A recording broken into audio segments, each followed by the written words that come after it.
We're just across from the Macaulay train station at a squat, which is under the bridge here. And the reason we came down is that the people who are staying here are being denied access to the public amenities over at the train station.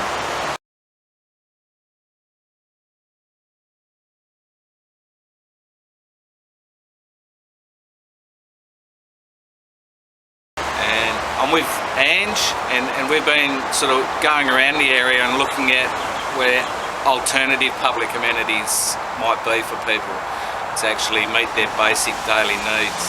So what alternative? And there's nothing sort of within close distance. The people from around, the local residents from around this area wanted to install a portable toilet so that the people who are staying here can have privacy, can actually meet their daily needs and go to the toilet. And the Melbourne City Council intervened and told the people that they can't install the portable toilet, and if they did, then they'd have charges laid against them and they'd be taken to court. But over here at the train station, there's already public amenities that, you know, like for generations our tax dollars are paid for, and whether the train station has been leased to whoever won the tender, Metlink nowadays, the government are ultimately responsible for how those services are provided. They tender out to Metlink, and Metlink have to meet those requirements, and the government is bound to make sure that Metlink is meeting those requirements, and one of those requirements is to maintain the stations and provide the services that are at those stations, which includes the public amenities and having access to them. What are the implications of there being no facilities here? So, like, from a human rights perspective and international law recognises that whether you're homeless or not, you've got a right to privacy, and you've got a right to dignity, and you've got a right to access to public amenities, particularly in that for many people experiencing homelessness, that's the only means they've got to go to the toilet. They can't go in their own home, obviously, and there mightn't actually have access to a cafe's toilet or whatnot. Some people actually won't even be served at a cafe, let alone get access to their toilet. So the implications when a toilet isn't available or accessible is that people go out in public, so they've got no privacy. There's a risk of them being arrested and charged for defecating or urinating in public. So it's really has a on-flowing impact, not just to their meeting their basic daily needs, but their dignity and the possibility of being persecuted and ending up before the courts. So it's really, like, even though I'm referring to Macaulay station, many train stations have public amenities, and many of them are locked. Most of them are locked, that's right.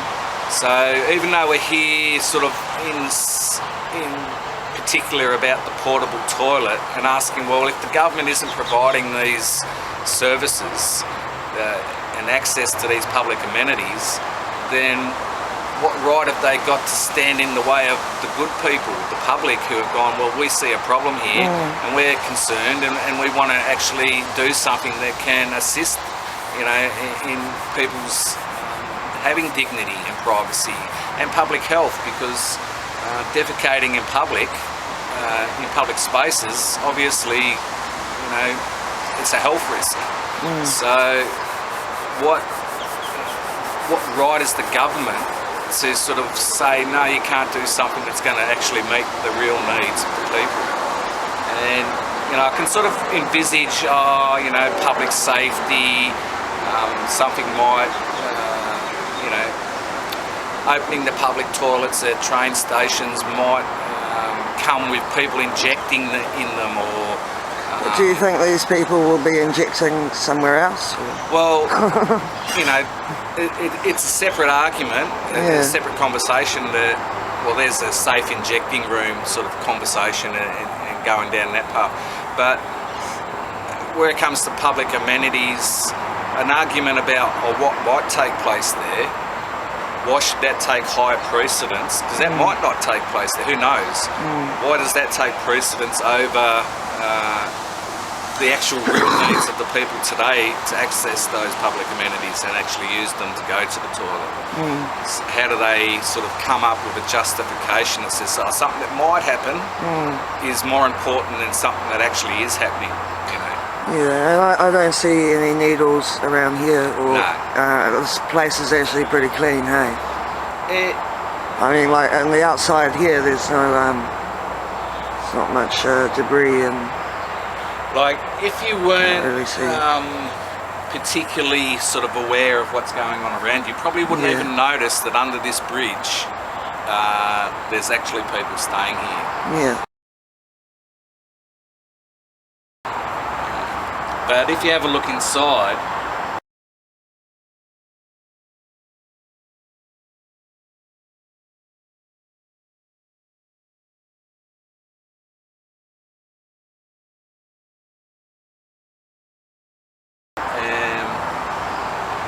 it's probably sleeping about half a dozen people under this bridge, and it's pretty rudimentary. There's a tarp on the ground and a blanket and some pillows, but it's dirt.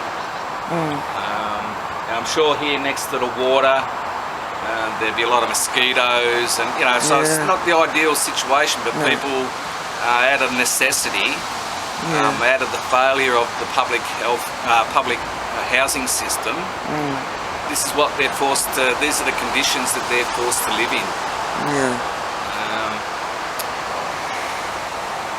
Why then, there's a lot of questions as to why we've ended up with people having to live like this in Australia, in a first world country, when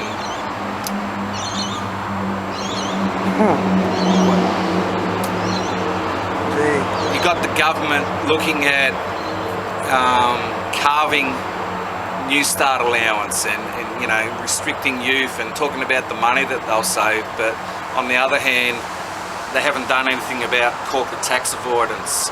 They haven't done anything about how investment property, people who invest in properties, impacts on the broader community's capacity to actually enter the housing market. They haven't built public housing to maintain pace with the demand on public housing. So, those questions, there's solutions to those, but the government is failing in those responsibilities to, keep pace with the changes that are needed to be put in place. Further to that, they're compounding to the actual failure that's in place by denying people right to public amenities. International law speaks about people who are homeless being disadvantaged in certain ways, including health, education, opportunity for employment. But political voice is what I sort of really want to mention here, is that as a member of the Homeless Persons Union, there's an onus on us to sort of facilitate a space where the unheard voice can be vocalised, and ultimately that is heard by the people in that are in official positions of power, so that they will start to shift in their thinking about the failures that they're complicit in.